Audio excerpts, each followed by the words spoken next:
Basil Rathbone and Nigel Bruce in the new adventures of Sherlock Holmes.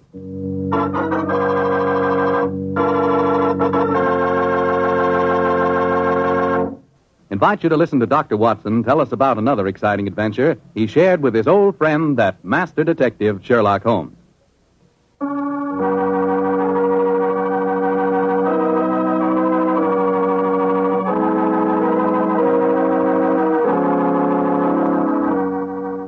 And now let's drop in on our good friend, Dr. Watson. Good evening, Doctor. Good evening, Mr. Foreman. Where are the puppies tonight? Well, I found them playing with a dead seagull, so they've been sent up to bed in disgrace. Well, you certainly look comfortable yourself, Doctor.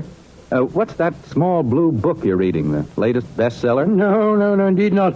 This book was never a bestseller, my boy. It's entitled Practical Handbook of Bee Culture, with some observations on the segregation of the queen. Quite a catchy title. Who's the author? A fellow by the name of Sherlock Holmes. He was engaged in writing it when the adventure I'm going to tell you about took place. Well, you told us last week, Doctor, that a pair of canaries played an important part in the story. That's quite right, Mr. Foreman. It was in the summer of 1908, I remember, and I'd persuaded Holmes to leave his Sussex bee farm for a few weeks and to join me in a holiday at the little fishing village of Kingsgate in Kent.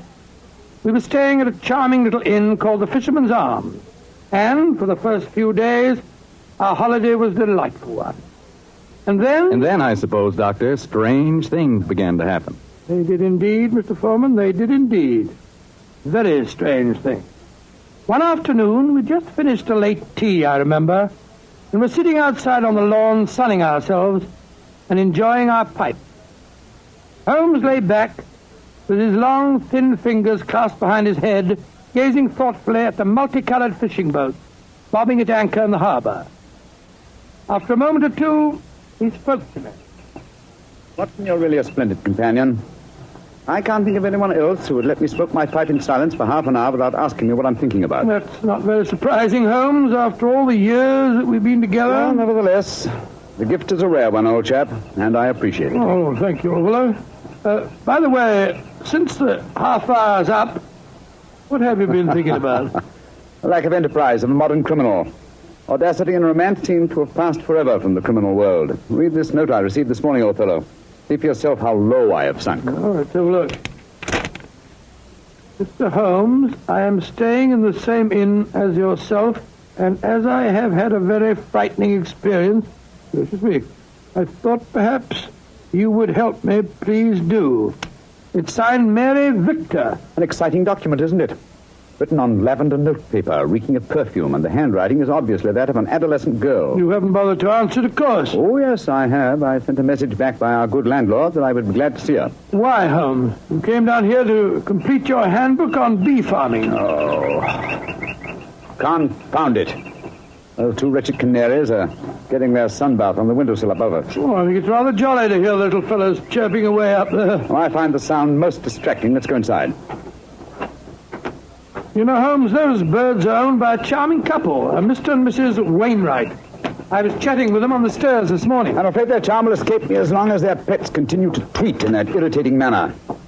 You've spoken of the peace and quiet of the country inn, Watson, and yet I find that... Come in. Ah, Miss Mary Victor, I presume. Yes, Mr. Holmes. Please come in and close the door, won't you? Thank you. This is my old friend, Dr. Watson. You may speak quite freely in front of him. How do you do, Miss Victor? How do you do, Doctor? Now, sit down, young lady, and tell me what's troubling you.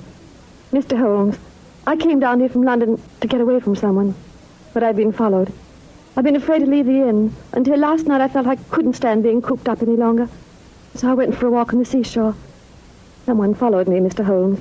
I ran back here as fast as I could, but now he knows where I live, and I'm frightened. Please help me. My dear Miss Victor, I'm afraid you must be much more specific before I can help you. Who has followed you down here, and why are you afraid of him? I'll tell you the whole story. It'll sound strange to you, but I swear it's... Oh, there he is again, down by the gate. I'm going to my room. Now. Don't you be frightened, Miss Victor. I'm sure we'll be... Oh, that's all. Extraordinary thing. I don't see anyone outside who might have frightened her. There are 2 or 3 fishermen loitering about. Wait a minute. Here's a young fellow walking up the path. Come on, Watson. Out through the French windows again. Oh, good gracious me. Here we go again. I think we'll take the liberty of accosting him. Excuse me, sir. Yes? Are you looking for Miss Mary Victor? Is she young and pretty? Yes, sir, she is. Extremely so. Then I'm looking for her. Where can I find her? I can see you're being facetious, sir. Well, there's no harm in that, is there? By the way, who are you gentlemen, may I ask? My name is Holmes, and this is my friend Dr. Watson. I'm Basil Carter. You're not Sherlock Holmes, are you? That is my name. I thought you seemed familiar. I know your brother, Mycroft. Oh, indeed. Then I presume you're connected with the Foreign Office. Yes, I'm in the consular service. Are you staying at the inn, young man? For a few days. It's funny that I should run into the great Sherlock Holmes. Why, may I ask? I was planning a murder. Oh, really? But with you Murder? gentlemen here, I see that I shall have to be very discreet. Who is your intended victim, may I inquire? There are two of them. The two canaries in the room next to mine. Oh, Canary. For a moment, I thought that you were really serious. But I am serious. The wretched creatures have been driving me mad. Yes, I quite sympathize with you, sir. I've been thinking of committing a slight case of mayhem on them myself. We can take one apiece, Mr. Holmes. Well, I'm glad to have met you both. I'll probably see you again. Goodbye. Goodbye, sir, goodbye. I don't like that fellow, Holmes. If you ask me, he's the man who's been frightening the poor girl that came to us. He had a peculiar look on his face when you asked me he was looking for Mary Victor. Well, there's only one person who can settle the question, and that's the young lady herself. Come on, old fellow. Let's go back indoors. Shh. Here comes Wainwright, the owner of the Canaries. Good evening, Mr. Wainwright. Good evening, gentlemen. This is my friend, Mr. Sherlock Holmes. I am honored to meet you, sir. How do you do, Mr. Wainwright? Beautiful evening, isn't it? I just took a stroll down to the store to get some more birdseed. By the way, Mr. Holmes, I hope our canaries don't bother you. Little fellows are such a comfort to my wife and me. Oh, no, not at all, sir. I find that chirruping very soothing. Oh, I'm so glad.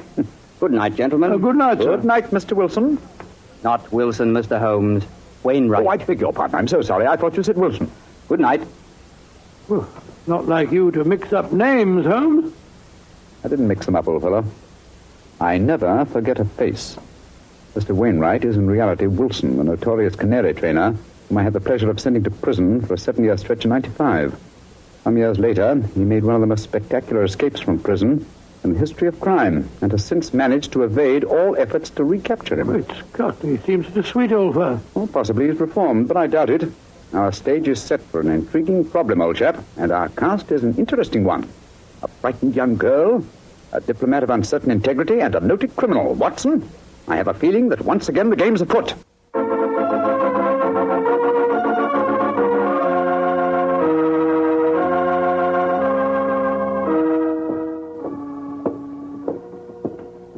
Holmes, why are we strolling along the pier instead of staying at the inn?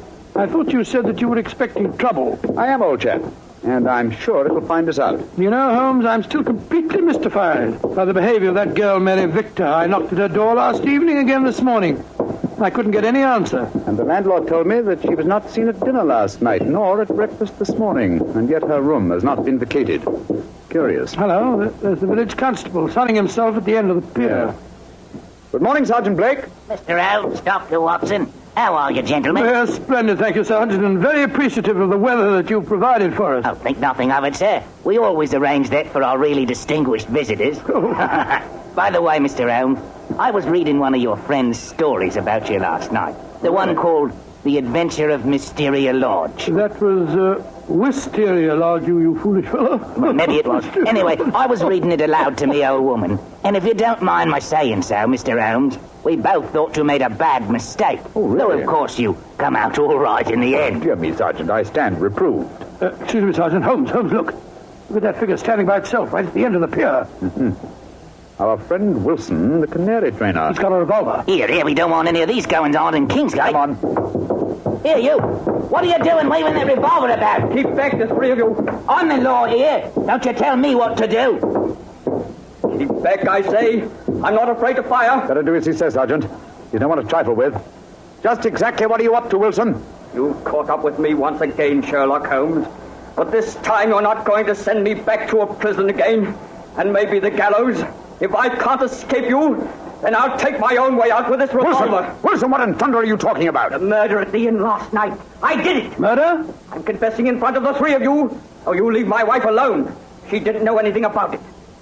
Now, I hope you're satisfied, Mr. Sherlock Holmes. He's pointing the revolver as he heads. Wilson, you fool, stop it! Strike me pink. He done it. Over the pier and into the sea. Get help, Sergeant. It's possible he isn't dead. Right, sir. Come on, Watson. We're going back to the inn, I suppose. Of course we are. We've just heard a murder confession, but we don't know who has been murdered.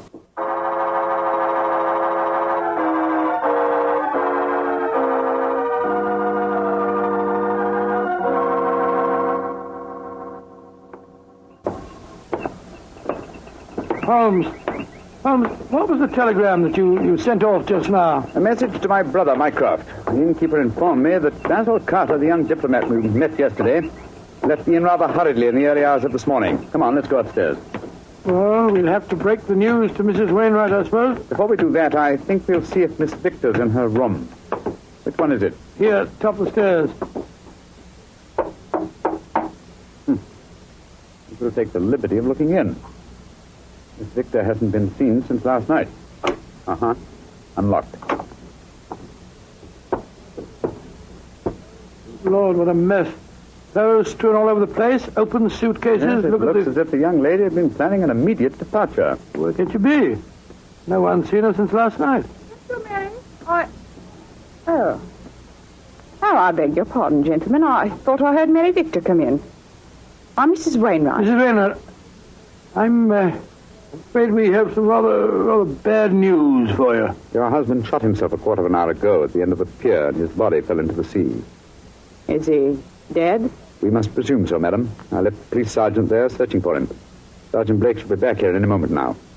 So he did it. After all. You don't seem very surprised, madam. He threatened to do it.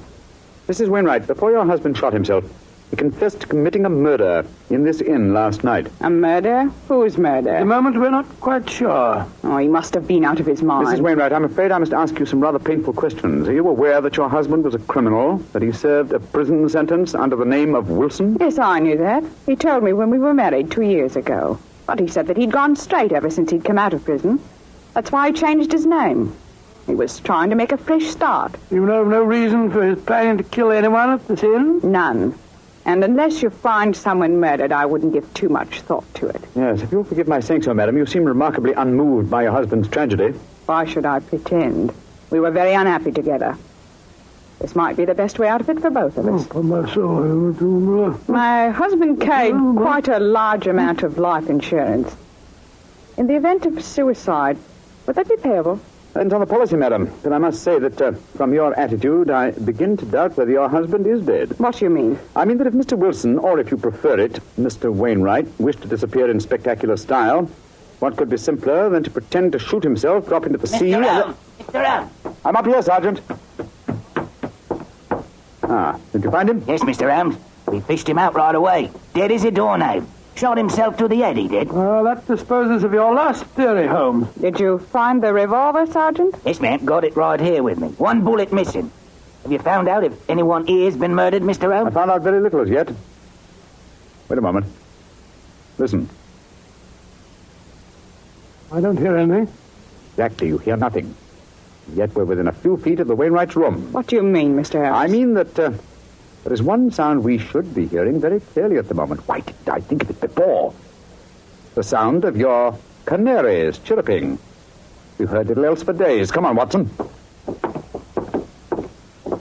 Where are you going? Your room, madam. I'm afraid I must dispense with asking your permission. You're already in my room. It seems a little late even to mention the subject. Here's the bird cage and the windowsill. Well, the birds are gone. No, old chap. If you look more closely, you'll see them on the bottom of the cage. Let me open this door and get one of them out. By Jove, Holmes. They're dead. And yet when we entered the inn a few minutes ago, they were still chirruping. But who on earth would want to kill a couple of birds? That, my dear fellow, is one of the things we have to find out. So far, I must admit, I'm puzzled. We have a self-confessed murderer, and the nearest thing we can find to a corpse is a pair of dead canaries.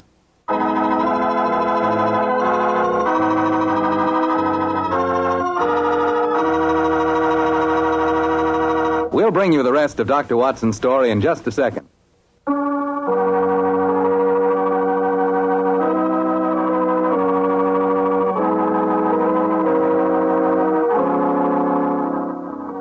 And now, now back to tonight's new Sherlock Holmes adventure. Strange events are taking place in the Kentish fishing village of Kingsgate. A self-confessed murderer has committed suicide, but his victim cannot be found. As we rejoin our story, the great detective and his old friend Dr. Watson are once again examining the room of Mary Victor, one of the missing guests. You know, Holmes, the murder that Wilson confessed to before he committed suicide might have been the killing of those two canaries. I think not, old chap. Wilson obviously loved the creatures and kept them in spite of the fact that they were dangerously apt to identify him with his criminal past. Uh-huh. Interesting. Very interesting. Huh? What have you found? This note lying on Miss Victor's dressing table. Here. Let's have a look. You think you can hide from me, Mary, but you can't. Wherever I go, I shall follow you. So why not get wise to yourself and stop running away? Sounds as if the poor girl was in danger, all right. Possibly, but the writer of that note was certainly obliging. Though the letter is unsigned, he at least gives us a clue to his identity. Oh, what clue? The phrase, get wise to yourself, is very un-English. It's American. Come on, old chap. Well, where are we going now? The envelope to this letter has the Kingsgate postmark on it. I should be surprised if that fount of all knowledge, the village postmistress, can't help us find an American visitor.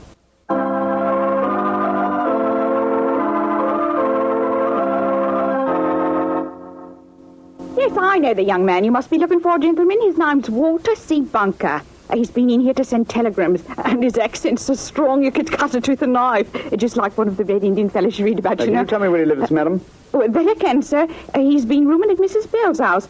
15 Laburnum Grove, down behind the gas works. 15 Laburnum Grove, Mrs. Bell. Thank you. Thank you very much. I'm very much obliged to you.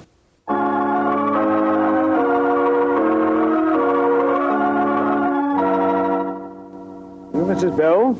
Yes, sir. What can I do for you, gentlemen? Well, we understand that Mr. Walter Bunker has been staying with you, madam. That he has. A nice young American gentleman. Is he at home, may I ask? No, sir. And I'm worried about him. This morning, when he goes out, he asks me where the nearest cemetery is. Cemetery? Oh, gracious me. Huh? I tell him, and then he gives a queer kind of laugh. I'm not sure I'll see you anymore, he says. And then he walks off, and I haven't seen him since. I tell you, I'm worried about him, gentlemen. And where is the nearest cemetery, Mrs. Bell, the one you directed him to? About 3 miles from here. Just this side of Branson Wood. Thank you, madam. Come on, Watson.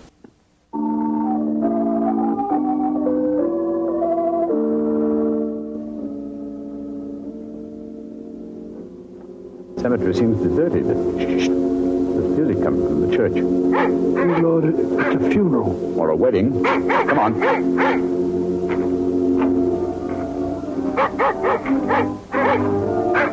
By Jove, it is a wedding, Holmes. I'm afraid we're on a false trail, but we'd better make sure.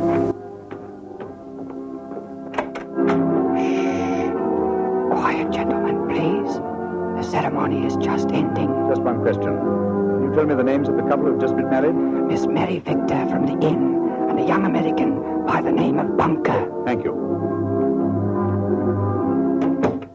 Yes, we have been following a false trail, confound it. The frightened young lady was merely frightened by her persistent American fiancé. The threatening letter that he sent her. Ambiguously worded, when you come to think of it.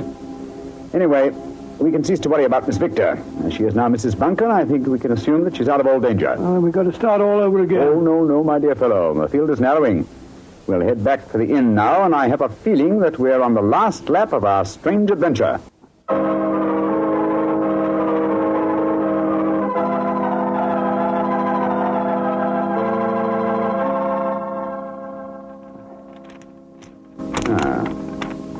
Yes, here's another suspect eliminated.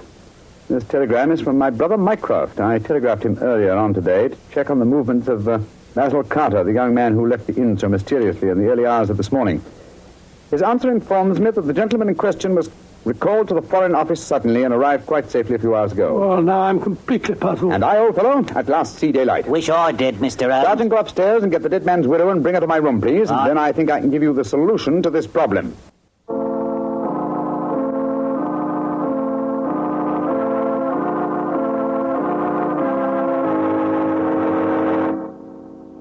What do you want with me, Mr. Holmes? Please sit down, madam. You and Sergeant Blake make yourselves comfortable. Now, in the first place, the murder occurred this morning and not last night. I know what you're hinting at. The Canaries. I admit I killed them, but you can't do anything to me for that. Why did you kill those birds? I hated them as much as my husband loved them. And when I knew he was dead, their singing drove me mad. And so I killed them. But they must have been already dead when we told you of your husband's suicide. True, Watson, but the lady was fully aware that her husband was dead when we informed her of the fact. You see, she murdered him. You're talking rubbish. Yes, Mr. Holmes. How could she have murdered him? We saw him shoot himself before our eyes. Because when Wilson raised that revolver to his head, he was convinced that it contained blank cartridges. Unfortunately for him, his wife had deliberately replaced the blanks with live cartridges. But great heavens, why? How? Let me reconstruct the case for you. Wilson, with the connivance of his wife here, had contrived a disappearance plot. He knew that I had spotted his real identity, and so he planned this rather dramatic exit. Confessed to a non-existent murder, and then, well, had his plan materialized, he was to shoot himself with a blank. All from the pier, an apparent suicide. What a fantastic scheme, but how did he plan to get away? Well, he would have swum under the water, safe distance, and so made his escape. Oh, his plan couldn't have worked possibly. No, probably not, not. But at least it was ingenious. He would have destroyed his true identity and have had his revenge on me by making me search for a murder that had never been committed. Unfortunately for him, his wife was his accomplice and saw in the scheme an excellent way of killing her husband. You think you're so very clever, Mr. Holmes, but even if it were true, how could you prove it? Observe this revolver, Mrs. Wilson. It's the one your husband shot himself with. What can you prove from that? Ever hear of fingerprint tests? I've heard of them. But that revolver's been underwater. True, quite true. But thanks to the researches of my excellent friend, Dr. John Thorndyke, an infallible test has been discovered for recording fingerprints even after immersion in seawater. What? I applied the test to the prints on the revolver and the bullets and compared them with some that we found on the water glass in your room. They are the same, Mrs. Wilson. Now, does a man let his wife load his suicide weapon, Sergeant Blake? I think it's obvious that the time has come for you to take over the case. All right, so I did change the bullets. I hated him. I'm glad he's dead. And what's more, I'd do it again.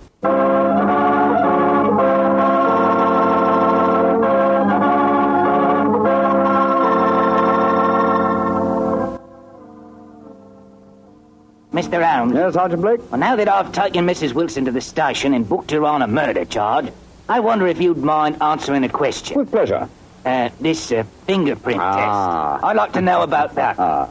I never heard of being able to take prints after a revolver has been handled 2 or 3 times and soaked in salt water. Yes, Holmes, and I'd like to know, when you performed the test and took the prints off the glass in her room, I thought that I was with you all the time. You were, my dear fellow. Well, then, I can give you the answer in one word. Bluff. What? There is no such test, my dear Watson. It would be almost impossible to expect clear prints after so much handling, and totally impossible after submersion. Fortunately for us, though, Mrs. Wilson was gullible enough to believe me and give me a confession. And there's no such person as Dr. John Thorndyke? Oh, yes, indeed there is. He had great success last year in the case of the red thumb mark. You didn't tell me about that case, Holmes? No, I didn't. It was deliberate, old chap. With your taste for writing sensational stories, I was afraid you might publish the affair. Oh? Would it have mattered if I had? Oh, yes, it would. You would have given away, what shall I say, professional secrets. You would have provided the public, and in particular the criminal public, with a complete education on fingerprints. And when that happens, my dear Watson, we shall have no tricks left. That will be a sad day for detectives.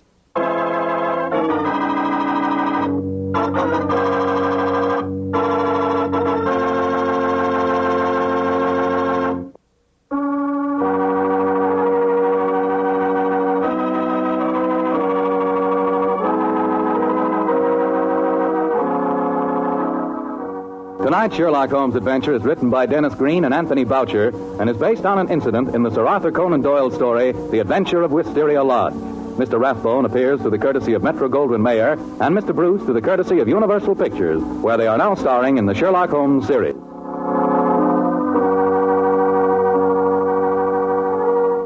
Tune in again next week, same time, same station. This is Bill Foreman saying goodnight. Sherlock Holmes comes to you from our Hollywood studios. This is the Mutual Broadcasting System.